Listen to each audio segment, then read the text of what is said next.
Bonjour, Pascal Ferriand, président d'Ingénierisque.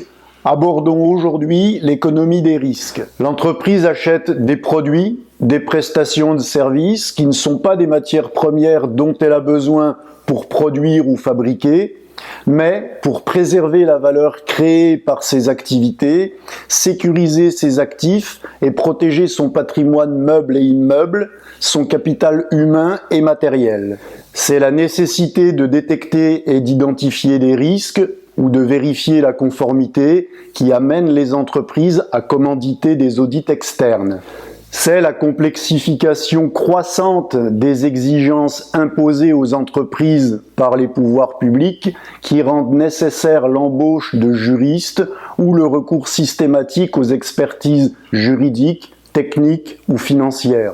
C'est la malveillance qui s'est insidieusement et progressivement insinuée dans les entreprises sous forme d'attentats terroristes, de violences physiques, de sabotage, de vol, de fraude qui contraint les dirigeants à faire appel à des conseillers sûreté, des négociateurs, des gestionnaires de crise, des cabinets d'intelligence économique ou des sociétés privées de gardiennage. C'est la nécessité d'alléger la charge financière des sinistres qui conduit les entreprises à s'assurer contre les risques. Ces quelques exemples démontrent que l'économie des risques s'est développée par les transactions réalisées entre des entreprises industrielles spécialisées dans un cœur de métier et des entreprises commerciales qui leur fournissent les services nécessaires à leur sécurité physique, juridique, économique et financière. Ces interactions influencent la stratégie des donneurs d'ordre qui doivent tout à la fois gérer leurs propres risques et intégrer les risques directs et indirects générés par les pratiques de leurs fournisseurs et prestataires dans leur schéma directeur de gestion des risques. Dans Ingénierisque, nous avons intégré un certain nombre de référentiels qui permettent d'évaluer les risques susceptibles d'être causés par les fournisseurs ou les prestataires de services de l'entreprise. Pour les prestations d'assurance,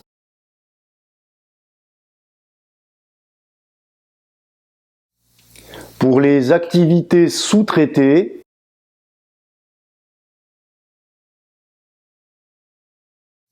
pour les prestations d'audit externe,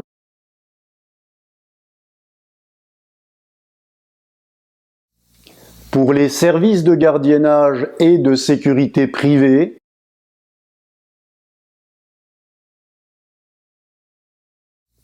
pour les services de vidéosurveillance.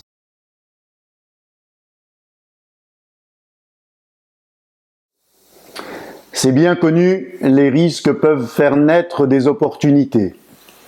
Cette économie des risques crée des emplois et génère des recettes fiscales. Elle ouvre sur de nouveaux apprentissages, crée de nouvelles qualifications professionnelles et de nouveaux métiers. Considérant l'évolution des menaces qui rythment la vie des entreprises, l'économie des risques n'a sans aucun doute pas encore atteint sa pleine maturité. Merci de continuer à nous suivre sur notre chaîne YouTube. À très vite pour la suite.